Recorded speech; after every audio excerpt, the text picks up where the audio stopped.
আসসালামু আলাইকুম।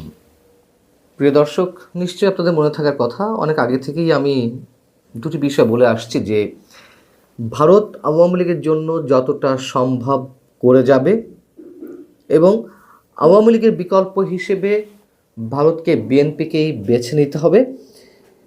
পাশাপাশি একটি কথা আমি আরও দু একবার বলেছি যে বিএনপির শীর্ষ কয়েকজন নেতার সঙ্গে ব্যক্তিগত আলাপচারিতায় তারা আমাকে বলছিলেন যে তারেক রহমান কেন আসেন না, তারেক রহমানের জন্য ভারত হুমকি, ভারতের গোয়েন্দা সংস্থা হুমকি। আমি তাদের যুক্তি দিয়ে বুঝিয়েছিলাম যে ভারত বরং এই মুহূর্তে তারেক রহমানকেই বেছে নিতে চাইবে এবং তার বেঁচে থাকাটা ভারতের জন্য খুবই প্রয়োজন। অতএব ভারত এদিকে যাবে না। আমরা তেমনটাই দেখতে পাচ্ছি আস্তে আস্তে সব কিছুতেই। তার খানিকটা আমরা প্রমাণ পেলাম বুধবার আমাদের সাবেক প্রধানমন্ত্রী সদ্য প্রয়াত খালেদা জিয়ার প্রতি ভারতের পররাষ্ট্রমন্ত্রী ছুটে এলেন তার প্রতি শ্রদ্ধা নিবেদনের জন্য। ভারতবাসীর পক্ষ থেকে, ভারতের সরকারের পক্ষ থেকে, নরেন্দ্র মোদীর পক্ষ থেকে লেখা একটি শোক বার্তা তুলে দেওয়া হলো তারেক রহমানের কাছে।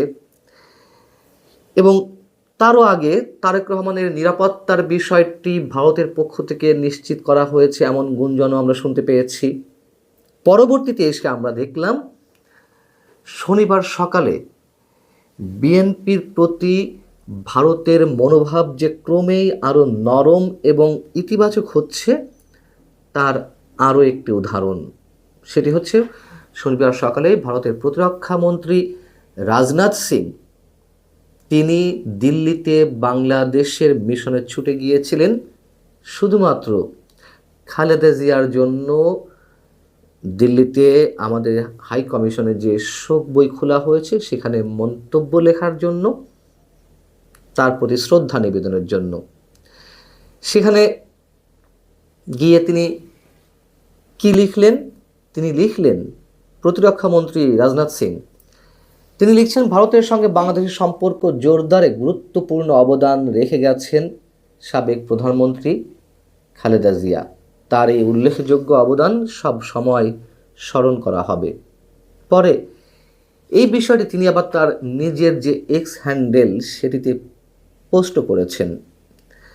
দিল্লির এই বাংলাদেশ হাই কমিশনেই গত কয়েকদিন আগে 23শে ডিসেম্বর আমরা দেখলাম যে হিন্দুত্ববাদী কয়েকটা সংগঠন তারা প্রতিবাদ মিছিল করে হাই কমিশন ঘেরাও করার চেষ্টা করলো এবং এই ধরনের প্রতিবাদ মিছিলের মধ্য দিয়ে দিল্লি বেশ উত্তপ্ত হয়ে উঠল।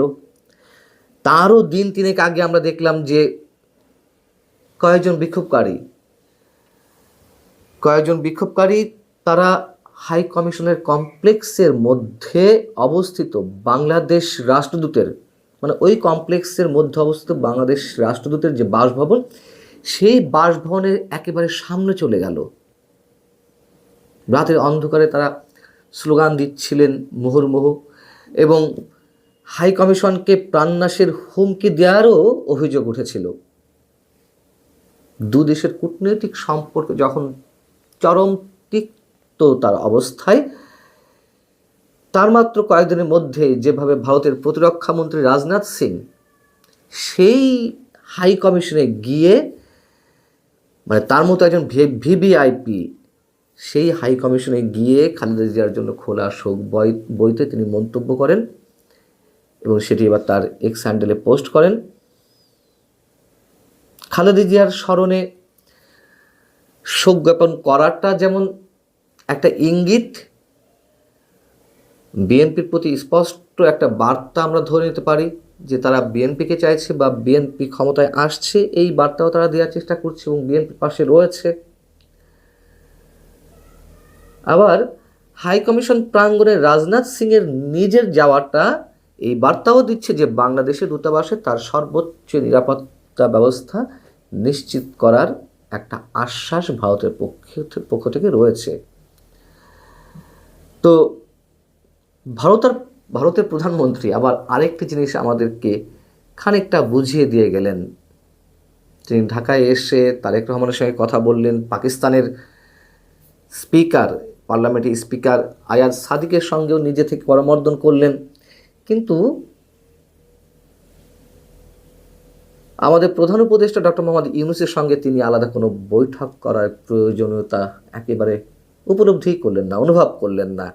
এটিও স্পষ্ট করে গেলেন যে ভারত এতদিন ধরে যা বলে আসছে এখনও সেই অবস্থা ভারত ধরে রেখেছে। অর্থাৎ দেশটি একাধিকবার আনুষ্ঠানিক অনানুষ্ঠানিক বিভিন্ন পর্যায় থেকে বলেছে, স্পষ্ট করে বলেছে যে বাংলাদেশে আগামী নির্বাচনে যারাই গণতান্ত্রিকভাবে নির্বাচিত হয়ে ক্ষমতায় আসবে তাদের সাথেই এনগেজ হবে বা নিজেদেরকে এনগেজ করতে প্রস্তুত ভারত। কিন্তু অনির্বাচিত সরকার, এই ইউনূস সরকারকে তারা কোনোভাবেই তাদের সাথে সম্পর্ক উন্নয়নে তেমন কোনো আগ্রহী নয়। এই কথা না বললেও আগে কথাটা স্পষ্ট করে বলেছে, পরোক্ষভাবে এটাই বোঝায়। অর্থাৎ তারা এটাই বোঝাতে চেয়েছে বর্তমান অন্তর্বর্তী সরকার যেভাবে সাম্প্রদায়িকতাবাদকে, মৌলবাদকে আশ্রয় প্রশ্রয় দিচ্ছে, সেই জায়গা থেকে ইউনূস সরকারকে মোটামুটি সর্বাংশে সাপোর্ট করা বা তাদের সঙ্গে সম্পর্ক গড়ে তোলা ভারতের পক্ষে মোটেই সম্ভব নয়। এখন বর্তমান বাস্তবতায় যারাই ক্ষমতায় আসুক গণতান্ত্রিকভাবে নির্বাচিত হয়ে, এটি বলতে যে বিএনপিকেই ভারত বোঝাতে চাইছে সেটিও স্পষ্ট হয়ে উঠেছে এবং ভারতের বিভিন্ন গণমাধ্যমে বিএনপিকে নিয়েই এখন বেশি আলোচনা চলছে। আমি এর আগে আপনাদের জানিয়েছি যে হঠাৎ করে ভারতের গণমাধ্যম থেকে আওয়ামী লীগ উধাও। এখন সব জায়গায় দেখবেন ভারতের বিভিন্ন প্রভাবশালী গণমাধ্যমে তারেক রহমান এবং বিএনপিকে কেন্দ্র করে নানান ধরনের হেডলাইন, নানান ধরনের সংবাদ। আওয়ামী লীগ যে একেবারে নেই তা নয়। এবং কথাও নিশ্চয় আপনাদের মনে আছে, আমি এটা বলেছিলাম যে আওয়ামী লীগ এবার ক্ষমতায় আসবে তার প্রশ্নই ওঠে না, ভারতও সেটি ধরে নিয়েছে। কিন্তু আওয়ামী লীগের জন্য একটা স্পেস তারা তৈরি করে দিতে চায় রাজনীতি করার, ভবিষ্যতে ক্ষমতায় আনার বা আনানোর ব্যবস্থা করার বিষয়টি হতে পারে অস্বাভাবিক কিছু নয়।